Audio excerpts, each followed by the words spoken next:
Sa Maynila, maraming sikat at makasaysayang mga lugar. Madalas itong bisitahin ng mga lokal at mga panyagang turista. Sa Quiapo, ang pinakasikat na dayuhin ay ang makasaysayang Quiapo Church, lalong-lalo na tuwing araw ng Biyernes. Subalit, ang aking pinuntahan ay nasa kabilang bakod ng Quiapo, kung saan nakatago ang pinakasikat na moske hindi lamang sa Maynila, kundi sa buong Pilipinas. Ito ang Golden Mosque o mas kilala rin bilang Manila Golden Mosque and Cultural Center.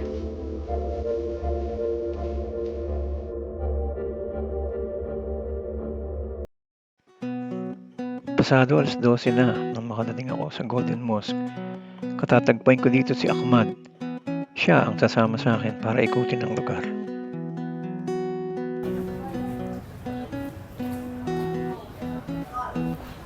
Sir, Kumusta?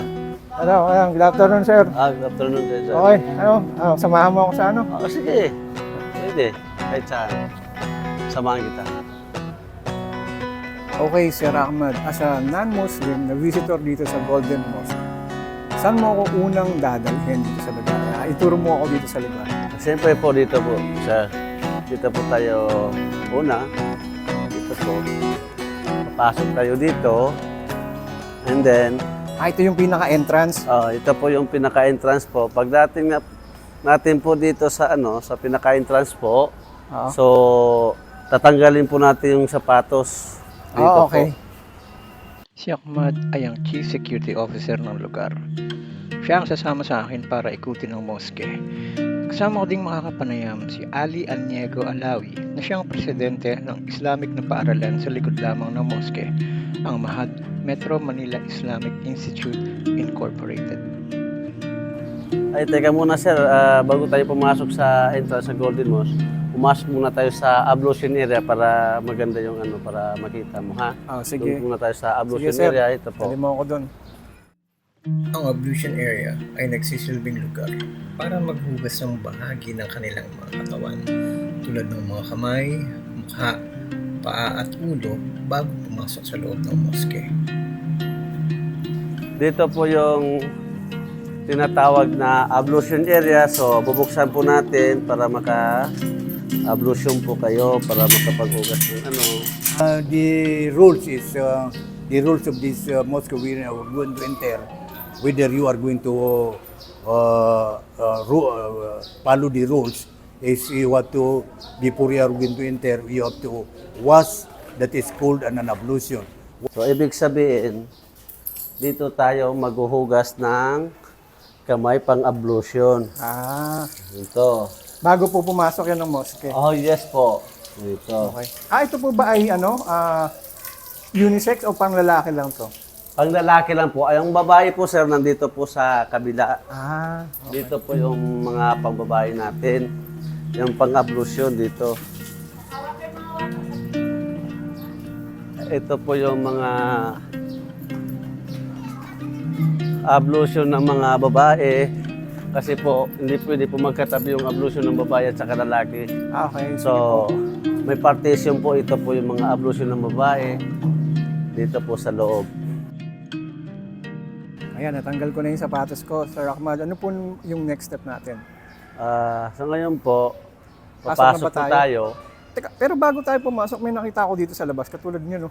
Ito po yung tinatawag na donation. Dito po, itong mga box at saka ito. Ito po yung tinatawag na donation. Nagdo-donate sa amin ng mga turista, pwede po sila maghulog dito sa box. Okay. Dito po. Pero ako po ay lalaki. Siyempre, kapag babae po, ano po ang procedure dito? Kailangan po ba na magsuot pa po ba nung tawag? Siyempre po, yung naka-hijab po. Pero Kahit ano po yun, kahit ano non-Muslim. po, basta naka-hijab, hindi makita yung buhok niya. So, siyempre po, yung babae po, hindi po rito ang entrance niya, nandoon po sa dulo yung pang-babae. Meron pa pala. Oo, kabila, doon sa dulo po. So, ang kahit non-Muslim, kailangan magsuot po ng gano'n? Yes po, kasi Basta po papasok. bawal to. Bawal. Ng mga oras na to, wala akong nakitang kababaihan na bumibisita sa moske. At tuluyan na nga kaming pumasok ni Ahmad sa loob. Ito ang unang beses kong makapunta at makapasok sa isang moske.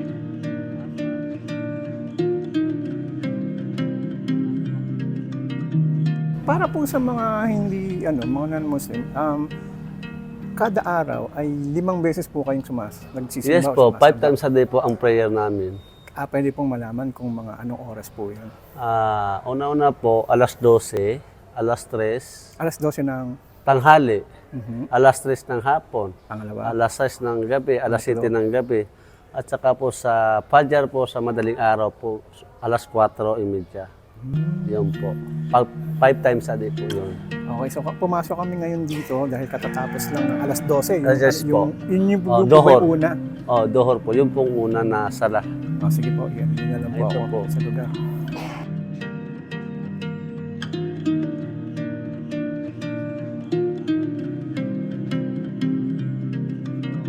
Ito po sir yung sa imam.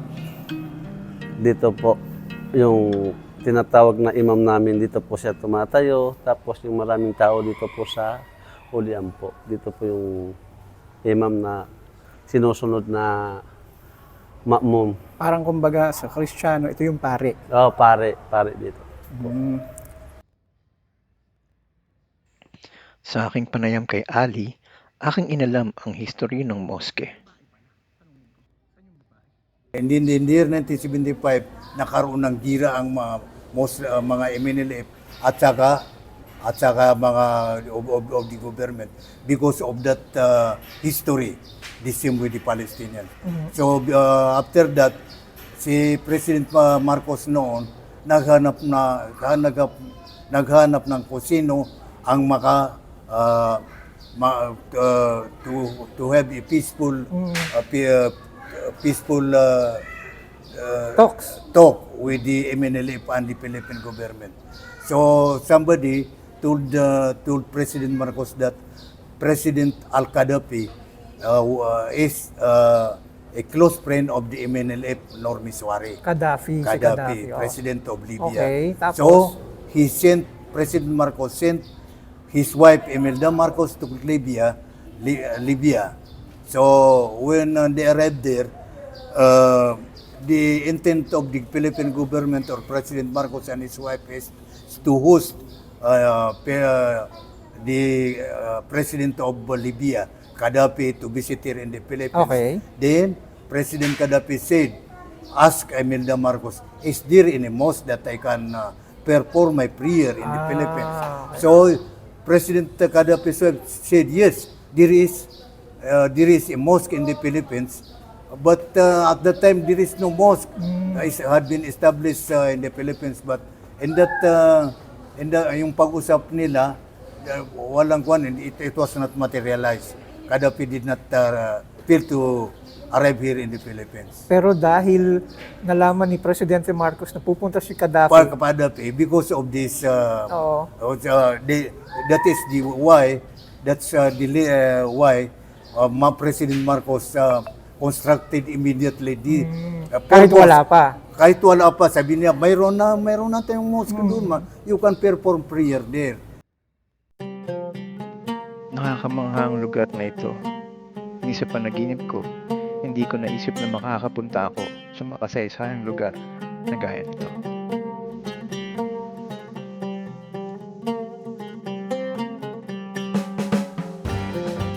Ito po yung mga entrance ng babae. Dito po. Buksan natin para makita yung entrance ng mga babae. Ito po. So, alika sir, puntahan. Masok muna tayo sa mga entrance ng babae.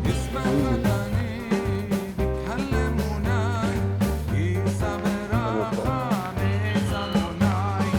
So, isa pang entrance ng babae dito. Ito po, Ito sir. yung pinaka-main entrance. Yes po. Bubuksan natin para makita mo sa loob. Ito po. Ang mga entrance ng mga babae. Ito more on ano talaga, mas kakaunti lang sila kaya sarado. Safe. Opo, sir. At meron silang pwesto sa banda roon. Pwede sila, may pwesto sila doon na maliit, kaso lang, kada Biyernes lang ito binubuksan kasi maraming tao dito. Pag yung pang exclusive para sa babae. Oo. Ito yung para sa babae. Bali, doon yung kaninang pinuntahan. Doon yung imam. Doon sa dulo. Kaya po nilagyan ng partition po para hindi po makikita yung babae at saka lalaki. Alam mo naman sa Islam. Okay. Nabanggit kong mahamamang nga talaga ang lugar. Dahil pakiramdam ko, wala ako sa Pilipinas. Subalit, sa likod ng ganda nito, may itinalaga din pala yung sa ito.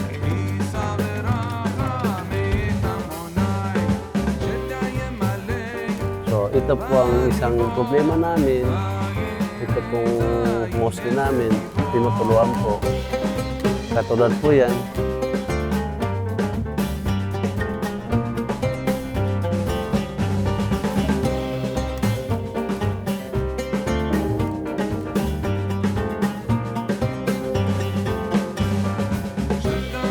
Muharram is the beginning of the year. That is New Year for us, and we are all the Muslims are required to account their incomes and some properties. When you are receiving 40 pesos, you are going to deduct 2% of your income. Then you are going to give it to the needy people. Which is dito rin po sa mosque. Pwede sa mosque for the repair and for the madrasa also. Okay. So, yun po yung mga yun po yung mga kinakaharap. Yes. You have to give in any kind of donations. So, yun po yung mga kinakaharap na Yes. problema dito. Problema. Bukod po doon, ano pa po ba? Ano po ba yung challenges? Yung mga challenges natin, kaya itong mosque na ito, we have the financial assistance of the government was cut out, nawala. Now, that is this time through to the donations as charity and charity of the people. That is the way of that we can repair some broken So, mosque, yun, yes. wala pong support sa government. Walang support. Ngayon, walang support. So, ngayon, Only donations lang. donation lang. May last message to the community, yung mga tao dito, at saka yung mga lahat ng Muslim nga around Luzon and Mindanao, please visit this place. Yung bisitahin ninyo itong mosque at tayo lahat kailangan nga we are going to help and give financial assistance or any kind to the development of this mosque, because all of us are very proud of this mosque, and if this mosque was taken out or was out, so there is no national place that can gather all the Muslims in the Philippines. And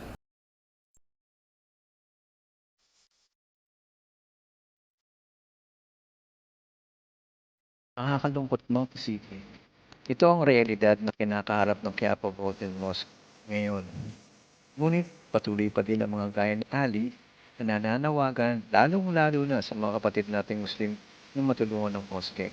At sana maging kasangkapan din ang video na ito para makaakot sa mga pinauukulan.